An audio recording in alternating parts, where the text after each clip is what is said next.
Ito na. Ito na. Unboxing with flexing. Ito na.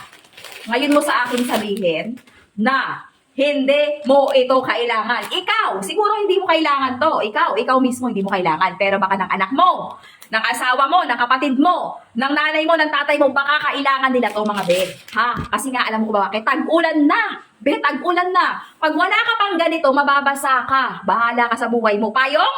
Yung payong, okay lang yon. Pero eto guys, kasi normally, ito na yung nauuso ngayon. Yung pag maulan talaga, kailangan natin ng kapote. Oh, ay naku, kailangan mo ng raincoat. At ang raincoat na ito ay hindi pipitsugin. Napakadali lang i-fold. Tapos mga babe, ayan oh, napakatibay pa. Sobrang baba, sobrang discounted talaga to ngayon. Isusukat ko ha, papakita ko sa inyo kung ano yung appearance. Grabe! Ala! Parang gustong-gusto ko na talaga siya. Alam niyo kung bakit? Babe!